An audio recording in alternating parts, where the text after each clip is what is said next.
네, 여러분 안녕하세요. 수학과 국어의 틈새를 이어주는 틈새 개념 수학입니다. 오늘 여러분들하고 공부할 내용은 0입니다. 0. 0. 0은 쉬운가요? 어렵지 않죠? 다 알고 있는 내용 0에 대해서 한번 알아보겠습니다. 선생님은 이 0이 정말 신기한 수라고 생각해요. 정말 신기해요. 가만히 잠잘 때 누워서 0을 생각해 보면 어마어마한 발명품이라고 생각해요. 0이. 선생님은 그렇게 생각을 해요.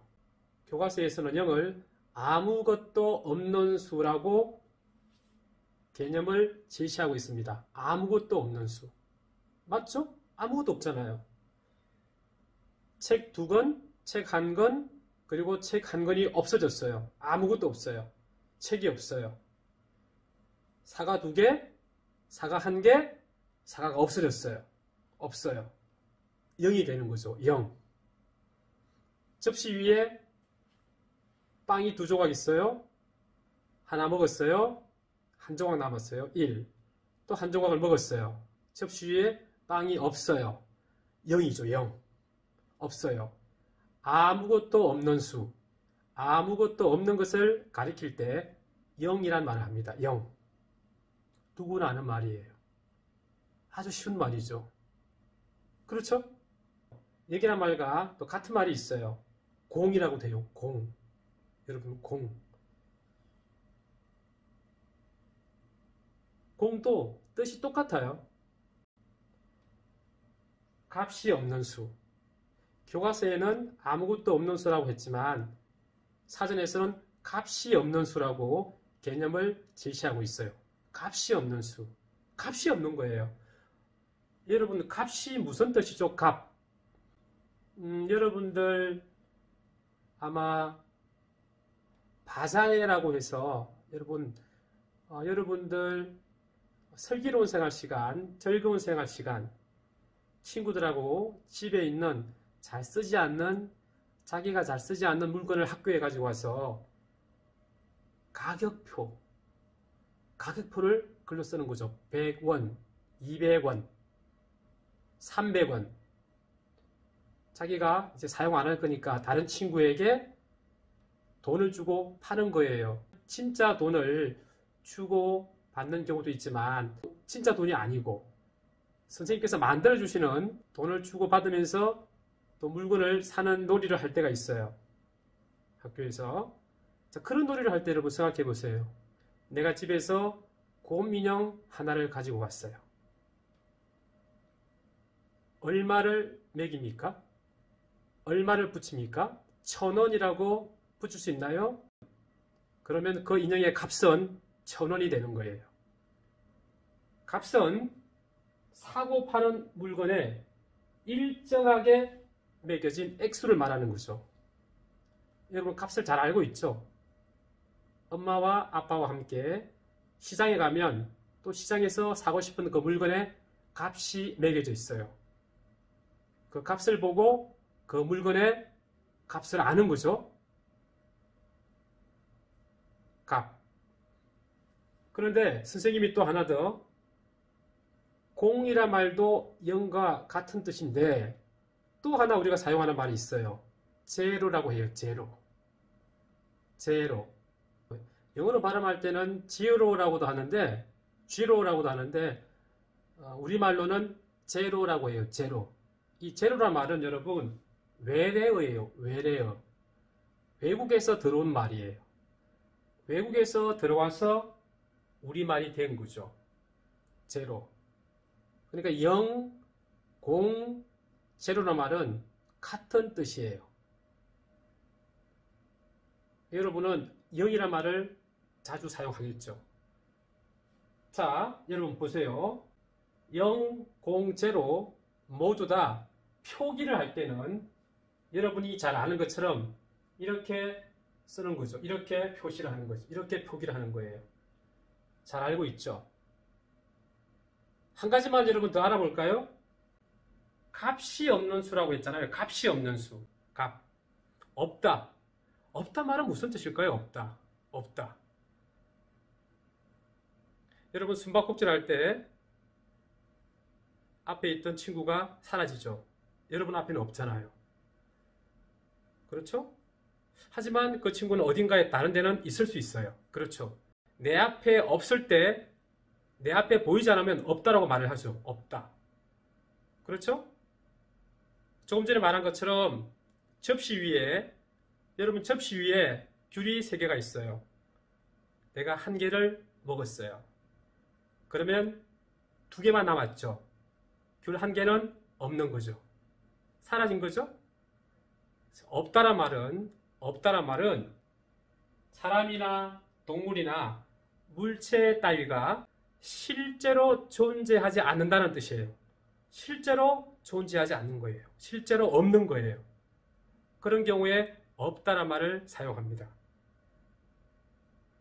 여러분이 귤을 하나 먹었으니까 이 귤은 이제는 실제로 존재하지 않은 거죠. 아마 여러분 그런데 아니에요. 그 귤은 제 뱃속에 들어갔잖아요. 이렇게 말할 수도 있겠네요. 그래서 선생님이 이 0이라는 이 수는 신기한 수라고 생각해요. 정말로 대단한 수라고 생각합니다. 자, 없다가 그런 뜻을 가지고 있어요. 있다는 그러면 반대말이니까 사람이나 동물이나 물체 따위가 실제로 존재하는 상태, 그런 상태를 있다라고 하는 거예요. 그러니까 0은 여러분 어때요? 아무것도 없는 수예요. 아무것도 없는 수. 값이 없는 수예요. 그렇죠? 아주 오래전에 이 0은 만들어졌는데 그래도 인도에 있는 수학학자가 브라마 굽타라고 하는 분이 이 0을 이용해서 또 식을 만들었어요. 여러분 식. 1 더하기 1은 2 이런 식이 있죠. 그런 식을 만든 거예요. 이분이. 어떤 식을 만들었냐면 여러분 보세요. 작게 선생님이 썼는데요. 1 빼기 1은 0이잖아요. 그죠? 1 빼기 1은 0. 여러분 아주 쉬운 식이죠. 아마 여러분도 이런 식을 만들 수 있을 것 같은데요. 1 빼기 1은 0이다. 그래서 이 0은 아주 중요한 수라고 이분이 주장을 했던 거죠.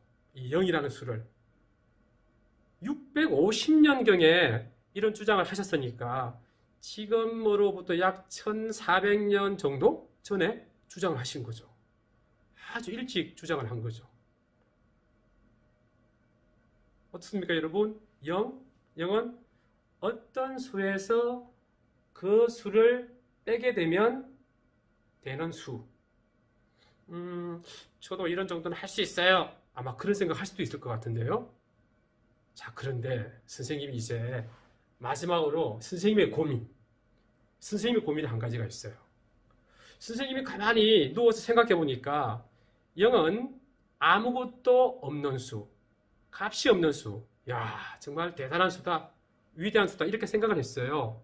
그런데 여러분이 1, 2, 3, 4, 5, 6, 7, 8, 9를 배운 다음에 여러분 새로운 수 10을 배우게 되잖아요. 그 10을 한번 생각해 보세요. 10이라는 수를 만들기 위해서 꼭 필요한 게 뭐예요? 0이라는 수예요. 0. 100이라는 숫자를 여러분이 배우게 될 겁니다. 100. 100이라는 숫자를 만들기 위해서 꼭 필요한 수가 0이에요. 그것도 0이 2개나 필요하잖아요. 이제 여러분이 조금 더 수학 공부를 잘하면 1000이라는 수도 배우게 됩니다. 1000. 1000이라는 수에는 0이 몇 개가 들어있나요? 하나, 둘, 셋, 3개가 들어있잖아요. 0은 분명히 아무것도 없는 수인데, 값이 없는 수인데, 다른 숫자와 만나서 아주 큰 수를 나타내는 수가 되는 거예요. 정말로 대단한 힘을 가지고 있는 수인 거죠. 여러분, 만약에 0이 없었다고 생각해 보세요. 1, 2, 3, 4, 5, 6, 7, 8, 9 다음에 수를 어떻게 표기를 하죠? 어떻게 표시를 합니까? 한번 여러분 머릿속으로 생각해 보세요. 0이 없었다면 10을 어떻게 표시할 수 있을까? 0이 없었다면 100을 어떻게 표시할 수 있을까? 한번 생각해 보세요.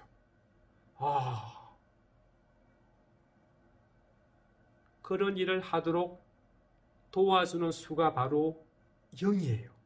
0. 여러분, 설날이 되어서 세뱃돈을 받잖아요. 그런데 여러분은 1,000원이라는 돈을 세뱃돈으로 받았어요. 그런데 형은 10,000원이라는 돈을 받았어요. 세뱃돈으로. 그럼 여러분, 어떤 차이가 납니까? 아마 여러분은 앞에 있는 글자가 달라요. 하나는 1,000이고 하나는 10,000이잖아요. 맞습니다. 그런데 이제 수학을 배웠으니까 1,000원, 10,000원을 수로 바꾸면 1,000, 10,000. 그렇죠? 1,000과 10,000이잖아요. 어떤 차이가 있나요? 0이 한 개가 더 많죠? 10,000원. 1,000원, 10,000보다 0이 하나 더 적죠? 여러분, 0은 정말로 위대한 발명품이라고 생각해요. 선생님은. 아마 여러분들이 초등학교를 졸업하고 중학교, 고등학교가 되어서 수학을 공부하다 보면 0이 정말 대단한 수라는 걸 알게 될 거예요. 그리고 대학생이 되어서 또 다른 수학을 할 때 0이 가지고 있는 위대한 힘을 알게 될 거예요. 선생님은 그런 날이 여러분한테 찾아가기를 바랍니다. 0. 0. 오늘 선생님 또 누워서 한번 0을 생각해 봐야 되겠어요. 0. 0. 0. 한번 생각해 봐야 되겠어요. 여러분, 오늘은 0에 대해서 공부했습니다.